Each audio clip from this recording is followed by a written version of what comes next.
Olá! O objetivo desse vídeo é mostrar aqui o funcionamento de um projeto aqui. Esse projeto consiste em acender uma lâmpada com um botão. No caso, o botão é esse aqui. É um botão capacitivo, ele reconhece toque, certo? É touch, esse botão. Bom, vou explicar aqui primeiro um pouquinho do circuito. Essa instalação aqui com esse fio branco que vai desde essa extensão, vai para a lâmpada e chega aqui também nesse relé, é basicamente uma instalação elétrica residencial de um interruptor, certo? Isso daqui é todos os fios que normalmente numa casa fica dentro da parede, que você não vê, e aqui seria o interruptor, como se fosse o interruptor ali da parede. Então esse relé está fazendo essa função de interruptor. Então o que a gente quer fazer? Eu quero que, a hora que eu tocar nesse sensor, ligue esse relé e o relé, por sua vez, acione a lâmpada. Se eu tocar de novo, eu quero que desative o relé e, por consequência, desative a lâmpada. Então, a gente vai usar aqui o Raspberry Pi, esse computador, para processar essa informação, identificar esse toque, enviar esse comando para o relé ligar e desligar, certo? Bom, vou ligar ele aqui. Então, tem várias formas de você fazer a alimentação dele. Aqui eu vou fazer usando um Power Bank. Então, só conectar o cabo USB aqui e ele já liga automaticamente. Ele liga, ele é um computador realmente, ele tem memória, ele tem processador. Ele, no caso aqui, ele não tem uma tela, não tem teclado, não tem mouse. Mas ele tem, por exemplo, aqui 4 entradas USB que você pode conectar aqui um mouse e um teclado USB e usar nele, certo? E aí faltaria o quê? A tela, né? Como que a gente vai usar esse computador? Bom, a tela você pode conectar, por exemplo, aqui via HDMI no monitor ou numa televisão, por exemplo, ou você consegue acessar o sistema via internet. Eu vou fazer isso usando o computador, daqui a pouco eu vou mostrar para vocês. Bom, explicar agora como que funciona esse código aqui. Então, as duas primeiras bibliotecas aqui, essa primeira aqui está escrito em ordem contrária. Essa primeira é para controlar os pinos GPIO. Que pinos são esses? São esses 40 pinos aqui que tem no computador, que ele serve para controlar relé, identificar sensores, dentre outras coisas, certo? Então, para a gente usar esses comandos em relação a esses pinos, a gente precisa dessa biblioteca. Uma outra que a gente precisa, na verdade não precisa, mas é interessante usar nesse caso aqui, é essa que trabalha com tempo, essa time. A gente vai ver em seguir aí por que é interessante usar ela. Bom, essas três linhas aqui agora, elas são para definir algumas configurações. A primeira é para definir o seguinte: eu tenho aqui uma tabelinha que é bastante útil. Então aqui tem uma representação do computador, aqui os pinos e aqui em destaque o que significa cada um desses pinos, para que eles servem, certo? Bom, primeiro aqui a gente tem que ver a questão da numeração. Você tem uma numeração aqui ímpar de um lado, do lado esquerdo, e numeração par do lado direito. Começa no 1 e chega lá no final até o número 40. São 40 pinos. Então você pode se referir a um desses pinos por essa numeração. Ou, por exemplo, aqui nesse circuito a gente vai usar os pinos 11 e 13 aqui. Você pode ver que no pino 11 também tem ali GPIO 17. Então eu poderia me referir a esse pino pelo número 17. O 13 eu também poderia me referir a ele pelo número 27, certo? Então qual das duas numerações que vai fazer sentido? Então se eu falar para o computador, use o número 17, mas o 17 pode ser o GPIO 17 ou pode ser aqui embaixo o pino 17, que no caso aqui seria um pino de energia positiva de 3.3 volts. E aí? Para não causar confusão, você precisa dizer qual tipo de numeração. Nesse caso aqui, colocando board, significa que você vai usar a numeração de 1 a 40, certo? Se você quiser usar essas numerações que estão aqui dentro dos símbolos aqui desses retângulos laranjados aqui, você teria que no lugar aqui escrever BCM, certo? Então eu vou usar esse daqui de 1 a 40, que é mais fácil de trabalhar. Bom, depois essa outra linha define como o pino 11 como entrada de informações, esse IN aqui, certo? Por quê? Eu quero que esse sensor aqui envie uma informação para o computador quando ele for tocado, tá certo? Então, eu estou definindo esse pino 11 como entrada, tá certo? E aí, o que eu tenho que fazer? O pino que envia sinal aqui, que tá ali como SIG, certo? Que é o cabinho laranjado, ele tem que estar ligado a esse pino 11 para enviar informações para o computador. Esse pino 13 ele é definido aqui como out, saída, certo? Por quê? Eu quero que o computador envie uma saída, uma informação para o relé para ele ligar ou desligar, certo? Então, aqui também no relé a gente vai ter ali 3 fios e tem do lado da luz vermelha, tá como um IN, certo? Que é a entrada de dados. O out quer dizer sai do computador e aqui entra no relé como IN, que é esse cabo laranjado está ligado no pino 13 para receber essa informação. Então, essas partes aqui é para dizer quais bibliotecas a gente usa, ou seja, onde que o Python e a linguagem vai buscar as informações para entender o que o código está dizendo. Aqui essas 3 linhas é para fazer as configurações de como que vai ser lido e usado os pinos do computador. E aí começa o código em si. Essa condição while true significa que é para funcionar sempre, certo? Enquanto não faltar energia, não estragar o computador, isso não vai parar de funcionar. A não ser que você clique depois lá para parar de executar o código. Então aqui você tem o botão liga. Então eu chamei de botão liga. Esse comando ele lê a informação vinda do pino 11 que está definido como entrada. O que isso vai fazer? Ele vai identificar quando está em 0 ou 1. 0 significa o botão não está sendo pressionado. 1 significa que o botão está sendo pressionado. E aí entra essa estrutura de condição aqui do if. Se o botão liga for igual a 1, ou seja, significa que o botão foi pressionado, aí ele começa a executar essas linhas aqui. Se for falso, ou seja, se não foi executado, seguindo aqui o código, ele ia pular todo o código e voltar para fazer uma nova leitura e testar de novo. Enquanto não for pressionado, o código não vai fazer nada. Uma vez identificado o 1, ou seja, que o botão foi pressionado, aí ele começa a executar essa linha aqui. E aí ele vai definir a saída 13, o pino 13, ele vai enviar a informação 0. Isso daqui, em alguns relés você vai usar 0, em outros você vai usar 1 para ligar. Depende muito aí do fabricante. Para esse relézinho que eu estou usando aqui, eu preciso colocar uma saída 0 para ele ligar e uma saída 1 para ele desligar, certo? Em geral, você testa se é 0 ou 1 para ver qual que vai funcionar. Então, ele vai enviar essa informação de 0 aqui para o relé, ele vai entender que é para ele ligar. Eu coloquei essa informação aqui, print, luz acesa. Isso daqui é só para checar se o sistema está funcionando. Vamos supor que eu toquei no sensor e a luz não acendeu. O que pode estar acontecendo? O sensor pode não estar funcionando, não está identificando o meu toque. Ou o problema está no relé que não está sendo ativado, certo? Então, esse print aí ajuda a gente a identificar. Se apareceu na mensagem print luz acesa, significa que o botão foi tocado, que foi reconhecido esse toque. Então, eu sei que o problema vai estar posteriormente a isso. Então, esse print aqui é só para ajudar a verificar se está funcionando tudo certinho.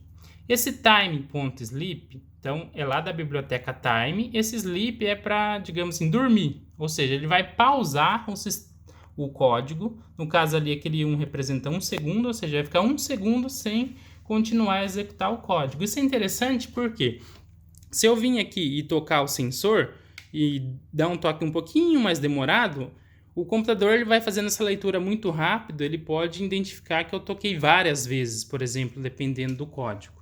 Certo? Então, esse time sleep de 1 segundo aqui é justamente para dar tempo de você tocar no sensor, tirar o dedo e ele identificar apenas um toque e não ter problema. Porque depois, essa parte aqui que eu vou explicar, ele vai reconhecer um novo toque para desligar. Então, se eu der um toque longo, ele vai entender ligou e desligou já automaticamente. Então, poderia dar algum erro na hora de funcionar esse sistema. Bom, fez essa pausa e entra num segundo while, certo? E aí o código vai passar a estar preso nessa segunda while até ele sair. Aqui eu coloquei um break para sair desse while e poder voltar lá no início depois. Então vamos ver como que funciona. Agora, como a luz já vai estar acesa, então o botão que antes era um botão de ligar, agora eu estou chamando ele de desligar, certo? Poderia manter o nome sem problema, mas aqui eu vou chamar ele de botão desliga e vai ler de novo a entrada do pino 11, que é a entrada lá do sensor, para reconhecer se foi feito um toque ou não. Se foi feito o toque, o sensor vai reconhecer o número 1 e vai entrar dentro dessa estrutura if. O que ele vai fazer? Ele vai trocar a saída 13 que estava lá em 0, ele vai trocar para 1. Ou seja, se o relé estava ligado, ele vai desligar. Se ele tivesse desligado, ele vai ligar, certo? No caso aqui, o 0 ligou e o 1 vai desligar o relé. E aí a luz vai apagar. Então, esse print luz apagada também é só para questão de checar se está tudo funcionando corretamente. Uma pausa de novo para não reconhecer vários toques em sequência. E esse break. Por que esse break?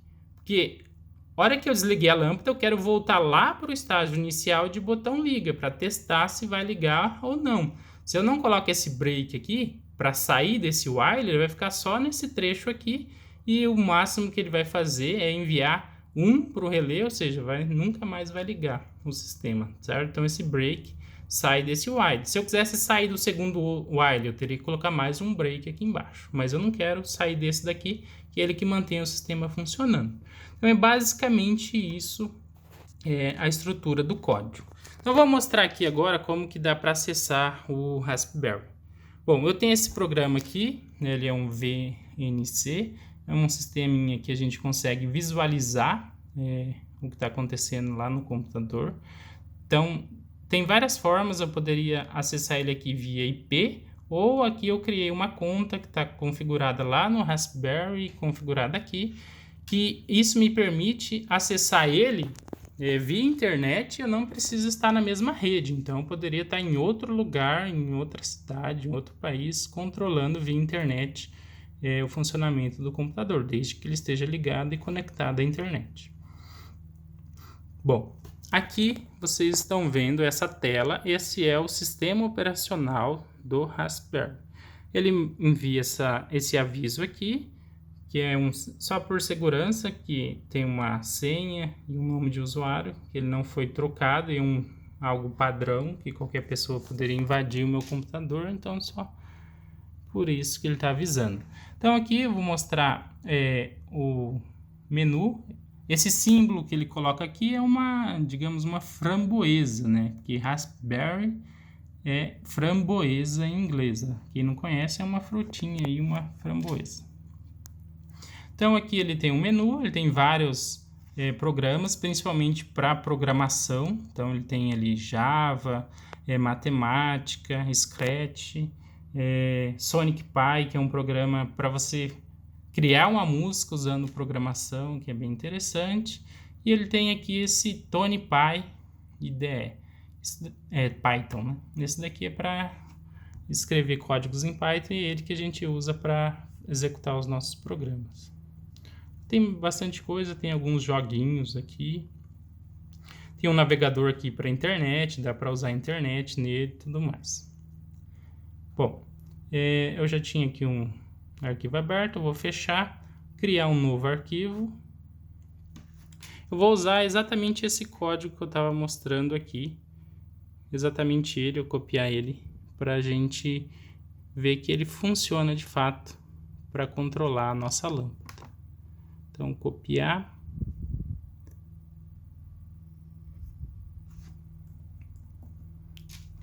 Colar, vou executar aqui, ele vai pedir para eu salvar esse arquivo primeiro, então vou salvar ele aqui na área de trabalho mesmo.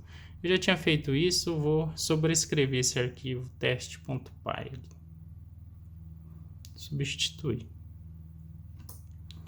Bom, aqui ele já iniciou com a lâmpada acesa, então toquei, apagou. Então, a lâmpada está apagada, vou tocar no sensor, acendeu.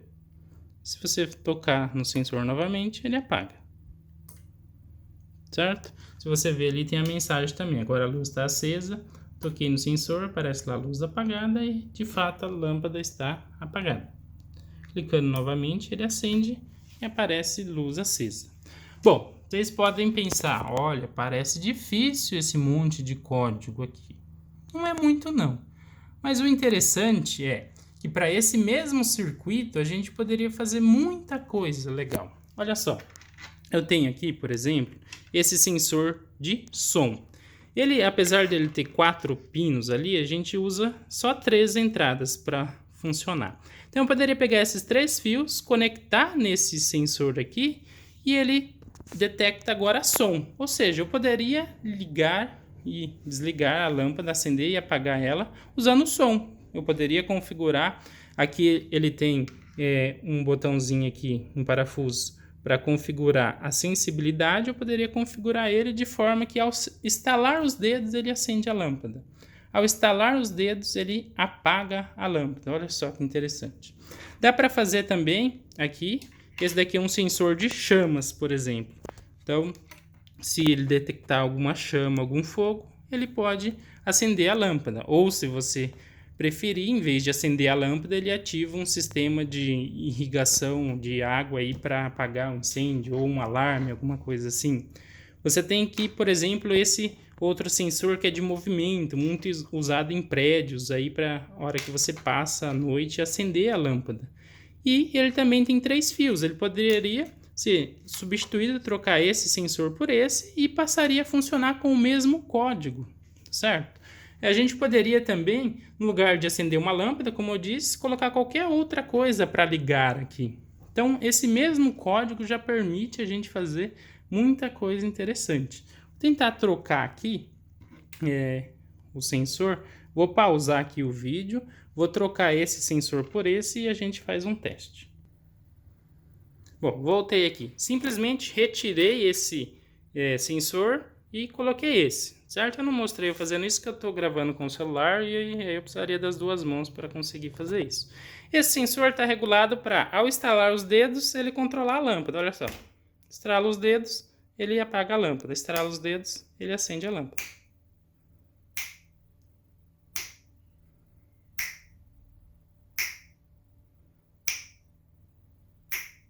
Certo? Então dá para fazer muitos outros circuitos usando aqui o mesmo código. Inclusive eu nem pausei ele aqui, não cliquei em stop.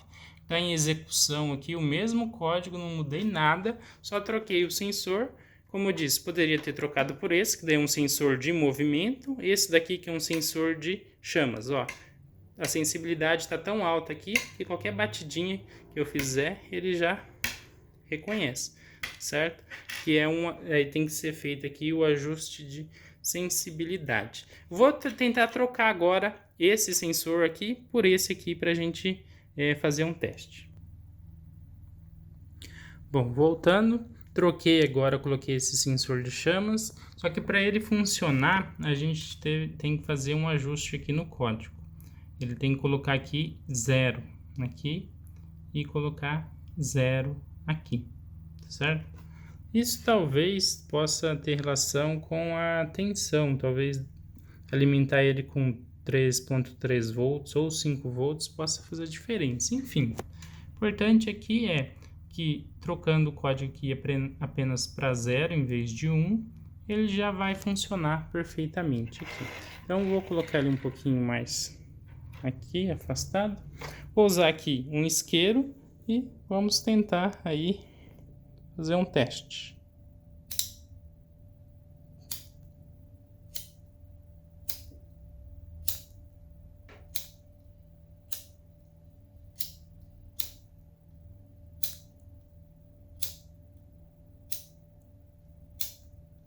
Certo? Então funciona perfeitamente. Então o mesmo código aqui, no caso esse, eu tive que fazer aqui um pequeno ajuste para ele funcionar. A gente consegue controlar ele usando aí um sensor de chamas, certo? Bom, acho que era só isso mesmo que eu tinha para falar nesse vídeo. Depois a gente pode apresentar outros projetos.